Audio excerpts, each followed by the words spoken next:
मैं थकी हारी बिस्तर पर लेटी थी कि जब ही मेरी बेटी मेरे पास आई और कहने लगी कि अम्मा मेरी बात सुन ले। मेरी आंखें बंद थी। मैंने धीरे से आंखें खोली और फिर गुस्से से इसे देखते हुए कहा, खुदा के वास्ते ऐमन, मुझे आराम करने दो। सारे दिन की थकी हुई घर आती हूँ और तुम सर पर सवार हो जाती हो। मैं बहुत ज्यादा चिड़चिड़ी हो रही थी। मैं लोगों के घरों में काम करती थी और मार्किन ने मुझे आज हद से ज्यादा आज बातें सुना डाली थी, क्योंकि मुझे इनका कीमती तुर्की से लाया हुआ डिनर सेट का एक ही टूट गया था। बस फिर उन्होंने मेरी इज्जत की धज्जियां बिखेर दी थी। सारे मुलाजिमों के सामने मुझे गालियां दी थी और इतना बुरा भला कहा था। मेरा दिल टूट गया था। साथ ही उन्होंने मेरी तनख्वाह से पैसे काटने की बात करके मेरी रही सही जान भी निकाल दी थी। इसीलिए इस वक्त बेटे की आवाज भी मुझे बर्दाश्त नहीं हो रही थी। मैंने दोबारा से आंखें बंद की और अपने आंसुओं को अंदर ही अंदर पीना चाहा तो ऐमन कहने लगी, अम्मा आजकल अब्बा अजीब अजीब हरकतें करते हैं, मुझे बहुत खौफ आता है। आप तो सुबह से लेकर शाम तक चली जाती हैं, मैं यहाँ घर में परेशान रहती हूँ। अब्बा तो मेरे साथ। इससे पहले कि ऐमन मजीद कुछ कहती, बेटी की बात सुनकर मेरा गुस्से से खून खोल उठा था। मैं उठकर बैठ गई और कहा, तुम्हें क्या लगता है मैं सारा दिन घर से बाहर आराम करती हूँ, बहुत सुकून की जिंदगी गुजारती हूँ? अगर तुम यहाँ परेशान हो तो मैं भी सारा दिन परेशानियां ही उठाती। बात तुम्हारे बाप की है तो तुम्हें पता है वो शराबी है, तुम खुद ही इसे दूर रहा करो, अपने काम से काम रखा करो। अगर तुम्हारा बाप तुम्हें तंग करता है तो मुझे भी मारता पीटता है, मैं क्या कर सकती हूँ? मेरे हाथ कुछ नहीं है, तुम खुद ही अपना ख्याल रखा करो। मैं और अब जाकर अपने कमरे में सो जाऊं, मेरा जीना मुश्किल ना करो, मैं पहले ही बहुत ज्यादा परेशान हूँ। मैंने जबरदस्ती ऐमन को बाहर भेजा और खुद दोबारा से लेट गई। समझ नहीं आ रहा था क्या करूं। अपनी इस जिंदगी से मैं इस कदर बेजार आ चुकी थी कि मेरा बस नहीं चलता था मैं अपने हाथों अपनी जान ले लूं। ये सोच सोच कर मैं हौल रही थी। अगर मालकिन ने सच में मेरी तनख्वाह से पैसे काटने शुरू कर दिए तो घर का गुजारा कैसे होगा? पहले ही हालात इतने तंग थे, अगर रही सही आमदनी भी कट जाती तो ना जाने क्या होता। मैं अपने ही सोचों से लड़ रही थी और कुछ देर ही गुजरी थी कि मेरा शराबी शोहर गिरता पड़ता कमरे में चला आया और मुझे आवाज देकर कहने लगा, चलो शबाना, आज जो कमा कर लाई है जल्दी से निकाल दे, मुझे अड्डे पर भी जाना है, सारे दोस्त इंतजार कर रहे होंगे। मीना का रक्स भी शुरू होने वाला है। अय्याश शौहर की बात पर मेरा खून मजीद खोल गया। मैंने गुस्से में उठकर इसे भी दो बातें सुना दी और कहा कि तुम्हें तो शराब पीने से फुर्सत नहीं, जो मैं कमा कर लाती हूँ तुम जुबे में उड़ाकर आ जाते हो, मीना कुमारी के रक्स पर लुटा देते हो और भी ना जाने वहाँ क्या कुछ करते हो कि मालूम है, मगर मेरे पास आज तुम्हें देने को कुछ नहीं है और वाकई ही आज मुझे कहीं से कोई पैसे नहीं मिले थे। मालकिन रोजाना के 150 मेरे हाथ पर रखती थी, लेकिन बर्तन टूटने की वजह से आज मालकिन ने गुस्से में 1 रुपया भी मुझे नहीं दिया था। ये सुना था कि मेरे शौहर ने मेरे मुंह पर एक तमाचा मार दिया। कहने लगा कि मुझे 100 रुपये देने में तेरी जान जाती है और अपनी अय्याशी में हजारों रुपये उड़ा देती है। शौहर की बात सुनकर मैं हक्का बक्का रह गई थी। जहाँ 2 वक्त की रोटी मुश्किल से नसीब हो वहाँ कौन सी औरत अय्याशी करती है? मैं तो अपना और घर वालों का पेट ही बड़ी मुश्किल से पाल रही थी। ना जाने वो किस अय्याशी का जिक्र कर रहा था या फिर जो कुछ वो खुद करता था इसे मेरे सर पर थोप रहा था। इसने जबरदस्ती मेरे कपड़ों की तलाशी लेने शुरू कर दी, मेरे गिरेबान में हाथ डाला, मेरे बटुए की तलाश ली, लेकिन कहीं से जब कुछ बरआमद ना हुआ तो गुस्से से सारा सामान पटका घर से निकल गया और मैं एक बार फिर बिस्तर पर पड़ गई। रोज रोज की इस लड़ाई और मारपीट से मैं तंग आ चुकी थी। कुछ ही देर बाद मैं थकी हारी से अपने नसीब से लड़ती लड़ती सो गई और सुबह जब आंख खुली तो बाबा जी खाने से आवाज आ रही थी। ऐमन रो रही थी। मैं उठकर ऐमन के सर पर पहुंची तो वो अपने बाप के सामने डरी सहमे से खड़ी थी और रोए जा रही थी। मैंने हैरत से अपने शौहर को देखा, वो तो अपनी सुबह कभी उठता ही नहीं था। रात को देर से नशे में घर लौटता और फिर आधा आधा दिन तक सोफे पर पड़ा रहता। आज वो सवेरे सवेरे क्या कर रहा था? मैंने हैरत से पूछा कि ये सब क्या हो रहा है तो ऐमन रोते हुए मेरे गले लग गई थी। मेरा शौहर कहने लगा कि तुम्हारी बेटी को कोई काम नहीं आता, कुछ कह दो तो आंसू बहाने लग जाती है। मैंने तो बस इससे इतना ही कहा था कि मेरे पैरों में बड़ा दर्द है, मेरे पाँव दबा दो, लेकिन यहाँ खड़े होकर इसने रोना शुरू कर दिया। अपनी बेटी से कहे मेरे पाँव दबा दे, ये कहकर शौहर वही सोफे पर लेट गया और ऐमन मेरे सीने से ही चिपकी रही। मैंने आहिस्ता से ऐमन से कहा कि अपने बाप के पाँव दबा दे, वरना ये सारा दिन तेरा जीना मुश्किल करके रखेगा। मेरे शौहर की ऐसी ही तो आदत थी। मेरे कहने पर ऐमन अपने बाप के कदमों में बैठ गई और धीरे धीरे पाँव दबाना लगी। मुझे काम के लिए देर हो रही थी। मैंने बस एक कप चाय पी और काम के लिए निकल पड़ी। अलबत्ता मेरे निकलने से पहले ऐमन ने मुझसे कहा था कि अम्मा घर जल्दी लौट आना, तुम बहुत रात कर देती हो। मुझे डर लगता है, मैं ऐमन को देखकर रह गई थी। जैसे जैसे वो बड़ी हो रही थी, पहले से भी ज्यादा डरी, सहमी और खौफजदा रहने लगी थी, जबकि पहले वो ऐसे नहीं थी। मैंने कहा कि ठीक है, मैं आ जाऊंगी, लेकिन मैं जानती थी कि ये मुमकिन नहीं है। ये सब खुदा हाफिज कहती। मैं दरवाजा बंद करके बाहर निकल गई। सारा रास्ता मेरी आंखों से आंसू बहते रहे थे। मैं जानती थी कि फिर से वही जिल्लत शुरू होने वाली है। मेरी मालकिन ये बात इतनी आसानी से फरामोश नहीं कर सकती थी कि मैंने इसका कीमती डिनर सेट खराब किया था। मुझे मालूम था कि आज भी वो हर बात पर मुझे बातें सुनाएगी, जलील करेगी, और यही सोच सोच कर मुझे बहुत ज्यादा रोना आ रहा था। पिछले कई सालों से जिंदगी इसी दिगड़ पर चल रही थी।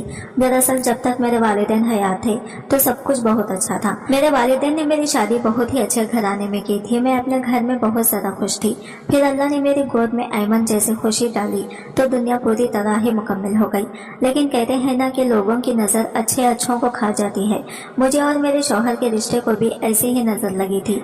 हमारा हंसता बसता घर उजड़ गया था और ऐमन के वालिद का अचानक से इंतकाल हो गया था। इन्हें अपने दफ्तर में ही ये आया था और वहां से सीधे इनके इंतकाल की खबर हमें मिली थी। मेरे शौहर की तदफीन हुई और मुझे इस वक्त एहसास हो गया कि मैं बेआसरा हो गई हूँ, क्योंकि ससुराल वाले मुझे और मेरी बेटी को रखना नहीं चाहते थे और मैके में मेरे भाई भाभी मुझे ले जाना नहीं चाहते थे। मेरे माँ बाप का मेरी शादी के कुछ अरसे बाद बारी बारी इंतकाल हो गया था और मैके में मेरे भाई भाभीयों के सिवा कोई नहीं था। लेकिन जब ससुराल वालों ने बाहर निकाला तो मजबूरन बड़े भाई को मुझे ले जाना पड़ा और फिर जिंदगी जैसे जहन्नम बन गई। भाभीयों को मुफ्त की मुलाजिमा में असर आ गई। सारा सारा दिन वो मुझसे काम करवाती। ऐमन भूख से बिलखती तड़पती रहती, लेकिन मुझे इसे दूध पिलाने का वक्त भी ना मिलता। और फिर जब भाई आता तो भाई से भी मेरी खूब शिकायतें लगाई। भाई रोज रोज के इन झगड़ों से तंग आ गया था। इसने खुद ही मेरी शादी का फैसला कर लिया और अपनी मर्जी से मेरा रिश्ता तय कर दिया। मैं ये सोचकर मुतमईन हो गई कि मुझे ये मर्द का सहारा मिलेगा तो मैं इसकी छत के नीचे महफूज होंगी। ऐमन को भी बाप का प्यार मिल जाएगा, क्योंकि इसने तो बाप की मोहब्बत देखी ही नहीं थी। वो सिर्फ 2 महीने की थी जब इसका बाप चला गया था।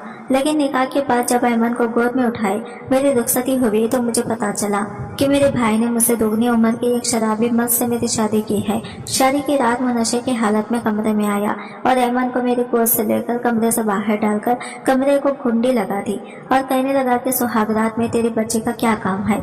और इसके बाद वो सारी रात मैंने किसी अजियत में काटी थी। ऐमन के भूख से बिलखने की आवाज मेरे कानों में पड़ रही थी।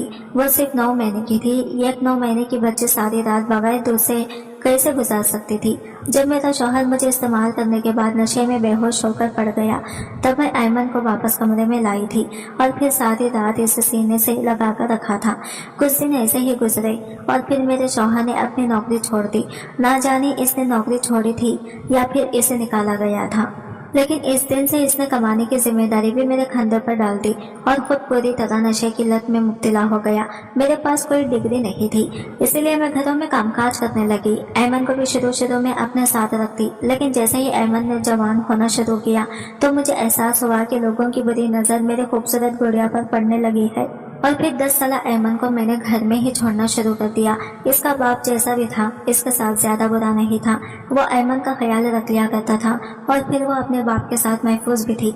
यही सोचकर मैं इसे काम पर ना ले जाती और खुद घर का काम करती रहती। जो भी मैं कमाई इससे घर का थोड़ा बहुत सौदा खरीदती और बाकी का पैसा मेरे शौहर के जुबे और शराब में निकल जाता। मेरे शौहर में हर तरह की बुराई थी।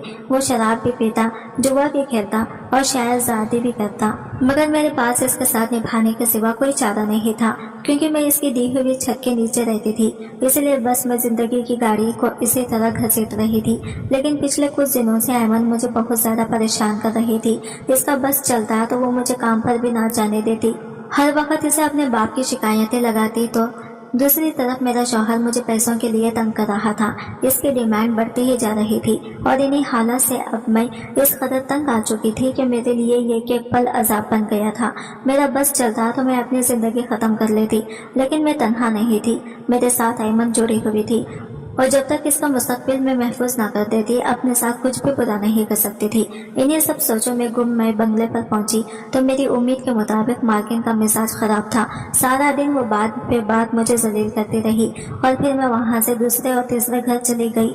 और जब थकी हारी घर पहुंची तो ऐन फूट फूट कर रो रही थी। मैंने पूछा कि क्या हुआ है तो कहने लगी, अम्मा कुछ बुरा होने वाला है। अब्बा पहले जैसा नहीं रहा। पहले वो मेरा ख्याल रखता था, लेकिन अब तो वो अजीब अजीब हरकतें करते हैं। कभी मेरे करीब आता है, कभी मेरे बालों को हाथ लगाता है, कभी ऐसी बात कहता है कि मुझे शर्म आ जाती है। ऐमन की बात सुनकर मैं हैरान हुई और ऐमन से कहा, लगता है कि तुम कुछ ज्यादा ही सोच रही हो। तुम्हारा बाप लाख बुरा सही, लेकिन तुमसे मोहब्बत करता है। फिर तुम्हारा महरम है, इसलिए परेशान ना हुआ करो, वो तुम्हें कोई नुकसान नहीं पहुंचाएगा। मुझे लग रहा था कि ऐमन शायद अपने बाप के शराबी होने की वजह से परेशान है। मुझे अंदाजा नहीं था कि वो मुझे किस बारे में बताना चाह रही है। अक्सर माया अपने बच्चों की बातों को गौर से नहीं सुनते और इन्हें नजरअंदाज करती हैं। मैंने भी ऐमन के साथ की कि क्या मुझे लगा था कि वो ज्यादा ही सोच रही है, इसलिए मैंने इसकी बातों को नजरअंदाज कर दिया था, क्योंकि मैंने अपने शौहर का रवैया ऐमन के साथ कभी इस तरह का नहीं देखा था। जैसा कि वो कह रही थी, मेरे शौहर मुझे जरूर बुरा भला कहता, मारता पीटता था, लेकिन ऐमन से हमेशा वो मोहब्बत से ही पेश आता था। और फिर इसी तरह 2-4 दिन और गुजर गए। एक दिन मैं घर पहुंची तो ऐमन की आंखें सुर्ख सूजी हुई थी। ऐसा लगता था वो रो रो कर इसका बुरा हाल हो। मेरे पूछने पर कहने लगी, अम्मा अब्बा अपने शराबी दोस्तों को घर लाया था और जबरदस्ती मुझे इनकी खातिर मिदारत करवाई। इसकी बात सुनकर मैंने इसके सर पर हाथ रख दिया और कहा कि बेटा, अब्बा के दोस्तों के आगे चाय पानी पेश करने से क्या हो गया जो इतना रो रही हो। ऐमन ने अजीब नजरों से मुझे देखा और कहने लगी, अब्बा के दोस्त भी इनकी तरह शराबी हैं। वो बहुत अजीब अजीब बातें कर रहे थे। अब्बा से कह रहे थे कि तुम्हारी बेटी बहुत खूबसूरत है। अम्मा मुझे बहुत खौफ आता है, मैं कल से आपके साथ चलूंगी। मैंने इसे तसल्ली दी और कहा कि ठीक है, मेरे साथ चलना। लेकिन अगले दिन ऐमन सीढ़ियों से गिर गई और इसके पाँव में तकलीफ होने लगी, इसलिए मैं इसे अपने साथ न ले जा सकी और घर ही छोड़ दिया। वैसे भी बंगले में मालकिन की बेटियों की नीयत अच्छी न थी। मैं तो उम्र वाली सूरत थी, इसीलिए मुझे अपनी फिक्र न थी, लेकिन मैं ऐमन को वहाँ नहीं ले जाना चाहती थी। मगर मुझे क्या मालूम था कि मेरे पीछे किसी से क़यामत टूटने वाली है।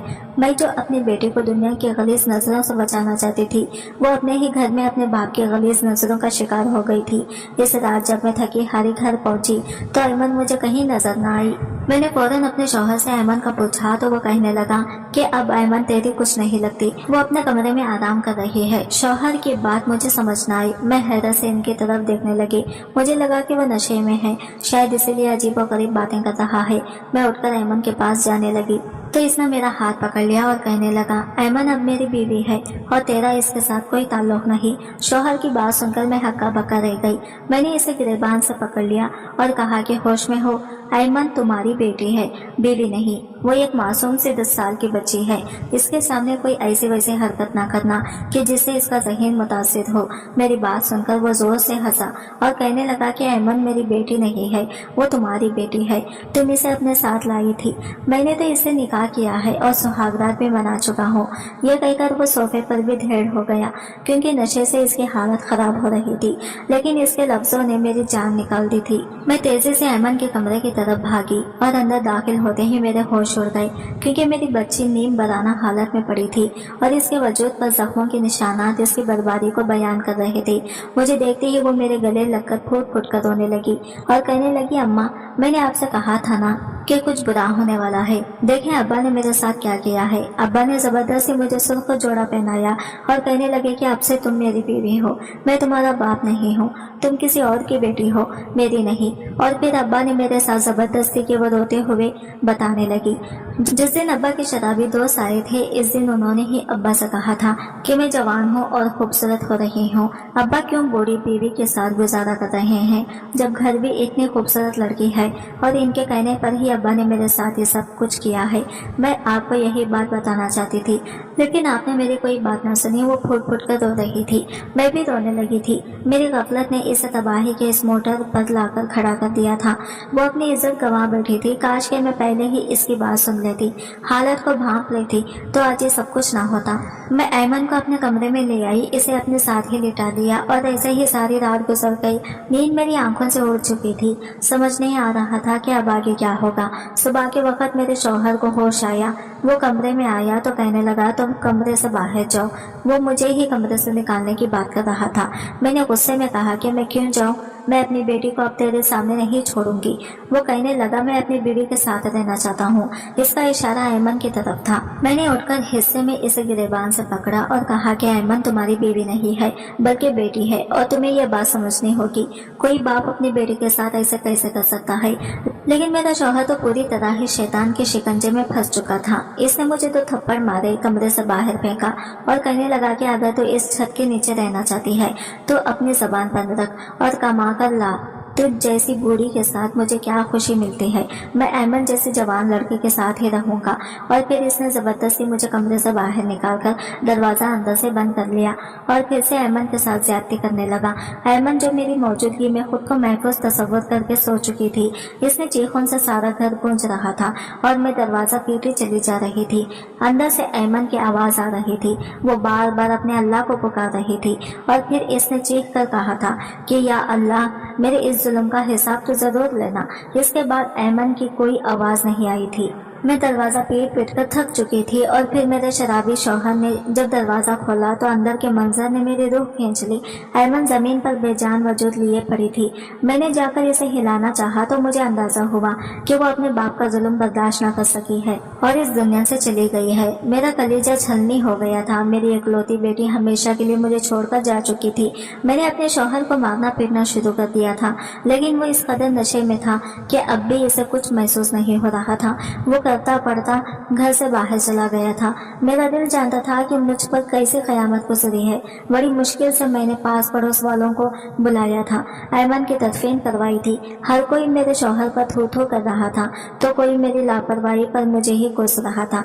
मेरे दिल की दुनिया तो लुट चुकी थी। जिस बेटी की खातिर मैंने सारी जिंदगी मजलूम बर्दाश्त करती रही, वो इस दुनिया से चली गई थी। तदफीन के लिए मेरी बेटी का जनाजा उठाया गया तो मैं भी रोती पीटती इसके पीछे पीछे कब्रिस्तान कॉलेज गई। मेरी बेटी मट्टी तले जा सोई थी। हर कोई इसके चेहरे की मासूमियत की बात कर रहा था। हर कोई कह रहा था कि ऐमन तो बड़ी पाकिज़ा बच्ची थी, इसने तो कभी किसी से नजर उठाकर बात तक नहीं की थी, फिर इस पर इतना जुल्म कैसे हो गया। मेरा दिल फट रहा था। मैंने सोचा था कि अब मैं अपने शौहर को माफ नहीं करूंगी और अपनी बेटी की मौत का बदला लूंगी। मैं अपना सीना पीटे घर वापस पहुंची थी। मेरे शौहर कहीं नजर न आया तो मैं ऐमन के कमरे में गई और वहां इसके बिस्तर पर मौजूद अपने शौहर को देखकर मेरे रोंगटे खड़े हो गए। मेरे शौहर को मैं क्या सजा देती, इसे तो खुदा की तरफ से पहले ही सजा मिल गई थी। इसका ऊपर का धड़ कुत्ता जैसा हो गया था और नीचे का धड़ इंसान जैसा ही था। वो बेयारो मददगार बिस्तर पर लेटा था, आंखों से आंसू बह रहे थे, हाथ पांव काम नहीं कर रहे थे। वो मदद के लिए मुझे पुकारना चाहता था तो ये अजीब व गरीब सी आवाज इसके हलक से निकलती। मैं बस हक्का बक्का इसे देखती रह गई थी, इसके करीब भी ना गई थी। और फिर मैंने अपना मुख्तसर सा सामान उठाया और अपने शौहर का घर छोड़ दिया, क्योंकि मैं इसके लिए कुछ नहीं कर सकती थी। इसे अपने किए की सजा खुद ही भुगतनी थी। आज मैं एक छोटे से किराए के घर में रहती हूँ, लोगों के घरों का कामकाज करती हूँ, बस जिंदगी की सांसें पूरी कर रही हूँ, क्योंकि मेरे जीने का मकसद, मेरे जीने की वजह मेरी बेटी तो इस दुनिया से जा चुकी थी। मैं सब लोगों से ही कहूँगी, अपने बच्चों की बात को गौर से सुने, इनकी बातों को नजरअंदाज ना करें। अक्सर हम परेशानियों में अपने बच्चों को नजरअंदाज करते हैं और फिर बाद में हमें इसका बहुत ज्यादा खमियाजा भुगतना पड़ता है, जैसे कि मैंने भुगता है। आज की वीडियो कहानी आपको कैसी लगी कमेंट करके जरूर बताएगा और वीडियो अच्छी लगे है तो लाइक शेयर जरूर कीजिएगा, हमारे चैनल को सब्सक्राइब करें। फ्रेंड्स, मिलते हैं अगले वीडियो के साथ, तब तक के लिए बाय बाय, टेक केयर, अल्लाह हाफिज।